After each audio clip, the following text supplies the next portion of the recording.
we have to work in all these different areas. The Brookings report, which came out recently about concentrating on particular areas in Maine, boat building, composite manufacturing, certain recreational areas, biotech. I mean, there are a number of different places in Maine. We've targeted in the right areas, and the Maine economy will grow. Would you support a pay-as-you-go system in Washington to return this nation to fiscal responsibility? Oh yeah, I do. I have all along, all through my whole career we have. But it wasn't until we Democrats got control of the House this time that we were able to reinstate it. And we've been living by it. We've been living by it all year. And let me tell you, it's not easy. But the fundamental principle is if you're going to increase spending or provide new tax cuts, you have to offset the loss of revenue somewhere. And it can be by reducing spending or increasing some other tax, but by and large, we look for savings. And there are plenty of places to find savings. I mean, we're way overpaying these private plans, private insurance companies in Medicare, who provide some Medicare services, not so many in Maine, but outside the state. I mean, we're just paying them way more than it costs us to provide Medicare patients with benefits through the usual program. Would you support raising taxes? I'm in support of reducing taxes for the middle class. Okay. I mean, that is I feel very strongly about that, particularly as we go into a recession. We need to reduce. The middle class got left out.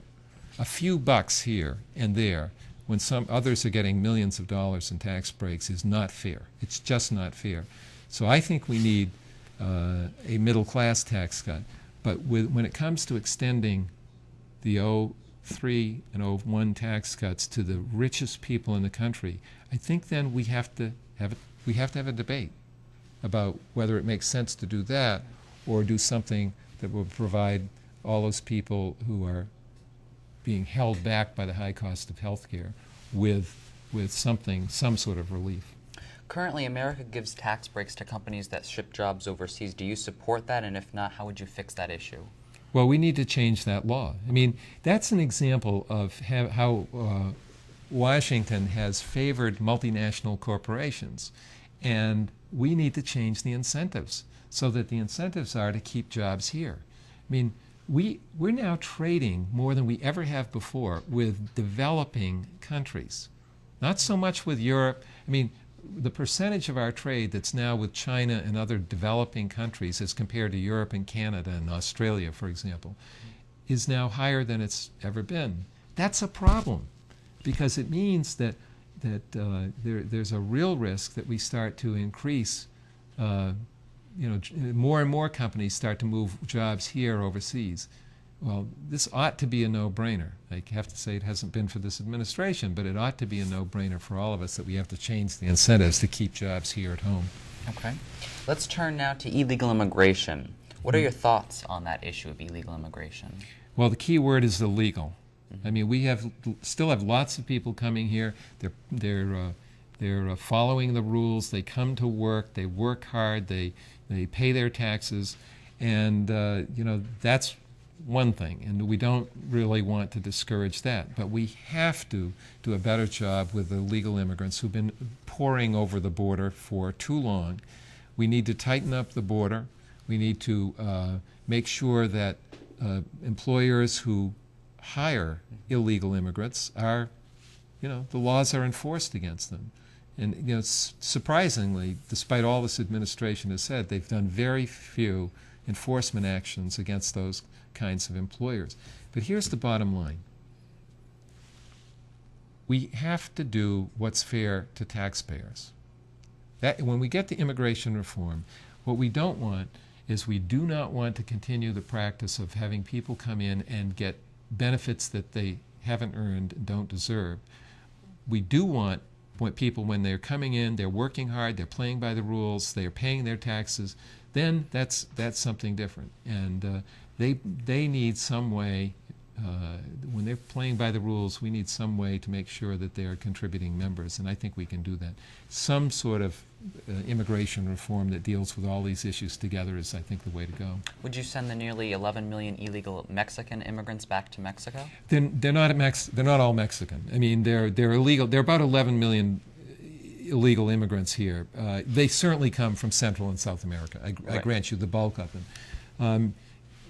I'm not sure, you couldn't find them. The cost of the economy would be so significant. That's not a practical thing to do. Mm-hmm. You know, I saw something the other day that said that 25% of all construction workers in the United States are illegal immigrants. Mm-hmm. 25%. That means probably in places like New Mexico and Arizona and Colorado and North Carolina and you know, some of the places in the South, it's got to be a lot higher than that, because it certainly isn't anything like that up here. But that is a problem for us.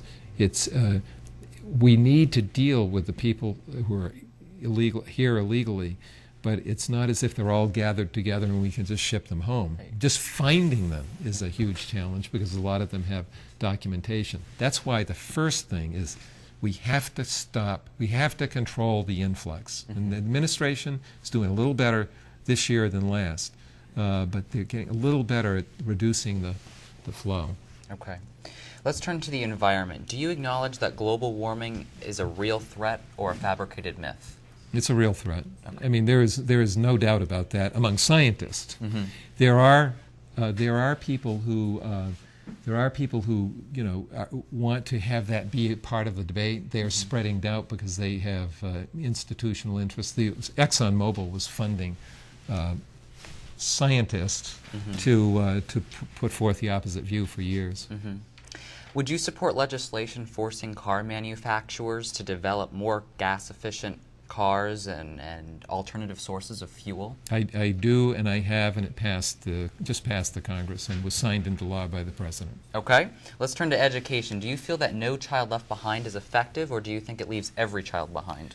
I don't think it leaves every child behind. I think it has not worked in states like Maine, which already had comparatively good educational systems, where we already had a whole process for evaluating students across the length and breadth of the state. So it has been effective, I would say, in some big urban areas where you have a concentration of poor minority students and poor schools. Mm-hmm. But in Maine, we need more flexibility, we need more control. There's too much testing in No Child Left Behind as it's structured now. It's too rigid, too much a one-size-fits-all federal program. How would you strengthen our school system to make the United States more competitive around the world in terms of educational standards and testing results? Well, we just passed, again, one of the things we did this year, legislation to increase the math and science teachers by 10,000 in the first year. Heavy investment in those areas where we have to be ahead, but we're actually falling behind. Math and science and technology and engineering being sort of one sort of area. We just have to do that because we can't ignore the fact that we're competing in a global economy now. It's a very different world, and we have to have responsibility, policies that fit the 21st century. Let's turn to the presidential race. It's been heating up recently. Yeah. Who from the Democratic field of presidential candidates would be your choice for commander-in-chief? Well, I am a neutral. I love them all. I do think the race will be decided sort of fairly soon on our side of the aisle. It may take a little while longer on the Republican side, but you know, I'm watching with the same interest everyone else has. How important is this upcoming election to America? It is of enormous importance, and I would say because we have been going down a path which favors multinational corporations, the extraordinarily wealthy, that has neglected small business and the middle class, and has involved massive mismanagement of the federal budget. Under the Bush administration, the national debt has increased by $3.4 trillion. The whole national debt is $9 trillion. They've done $3.4 trillion in just 7 years. And so we need a change. We need a new direction, and I think that one that fits better with the people of Maine, their values and their interests and their concerns. Wrapping up our time together, what would you tell a voter to earn their vote? I am believe, I'm convinced that I can do more for Maine to reinvigorate the small business community, to protect and defend the middle class and fight for them.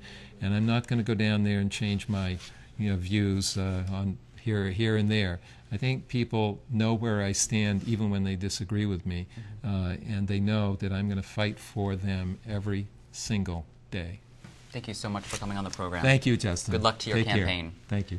And thank you so much for watching as well. I would like to point out that I've extended the same invitation to Senator Susan Collins, but no word yet from her campaign staff.